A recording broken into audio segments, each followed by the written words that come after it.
చెప్పండి. Okay sir. అందరికీ స్వాగతం, సుస్వాగతం. మిత్రుల బృందానికి అందరికీ ఈరోజు ఈ తృతీయ ఆత్మీయ సమ్మేళనానికి ఇచ్చేసి ఇంత అద్భుతంగా ఏర్పాటు చేసినటువంటి మొదటగా ఇంటికి లేని గోపాల గారికి, మిత్రుల అందరికీ, ఈ శ్రమపడిన వాళ్ళందరికీ కూడా కృతజ్ఞతలు తెలుపుకుంటున్నాను. శుభాకాంక్షలు. Thank you very much.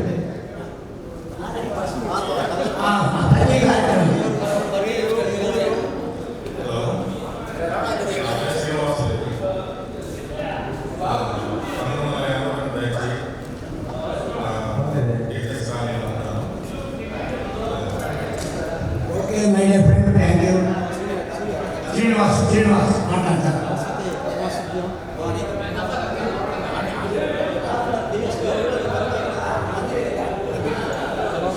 Saraswati Srinivasulu, సన్నాపి యాగంగరాజు, పిల్లం, పలాయపల్లి మండలం. ప్రియమైన మిత్రులందరికీ హృదయపూర్వక నమస్కారం. ఇంత సంతోషంగా అందరితో కలిసినందుకు మరొక్కసారి అందరికీ నమస్కారం తెలియజేసుకుంటూ thank you to all. Thank you thank you. అంటే మన పాఠశాలలో హలో ఫ్రెండ్స్, మిత్రుల పద్య కార్యక్రమం మిత్రుడు నాగా వెంకటేశ్వరరావు గారు మాట్లాడతారు. రావద్దు.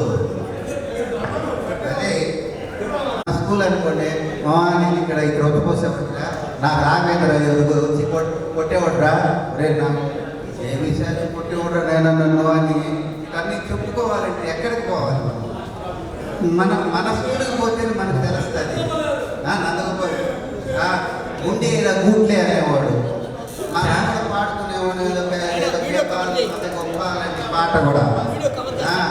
ఇట్లా ప్రతి ఒక్క ఉపాధ్యాయుడు మనకు ఎన్నో స్మృతులు కాదు, వాళ్ళు అనుభవాలు ఇచ్చారు, పాఠాలు నేర్పించారు. నిజంగా కృష్ణమాచార్యులు అయ్యవారు ఉండేవాడు. నేను ట్యూషన్ నుంచి ఇంటికి వచ్చే లోపల ఆయన సైకిల్ వేసుకొని మా ఇంటికి వచ్చేవాడు. ఎటుపోయినాడు ఏంటంటే నాకు అప్పుడు అలవాటు ఉండేది. సత్యసాయిబాబు గుడి ప్రసాదం తెలుసుకునేది. అది చెప్తే ఇలా పొంగ బాగుంటున్నాడు. ఇవన్నీ ఎక్కడ వస్తాయంటే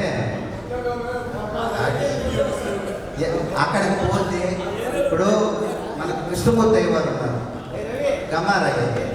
ఆయన దగ్గర నేను తూర్పు వీధిలో అక్కడికి వస్తుంటే ఆయన ఇల్లు చూస్తే ఇక్కడ కొట్టాడ్రా సార్ నన్ను అన్నది గుర్తుకొస్తుంది.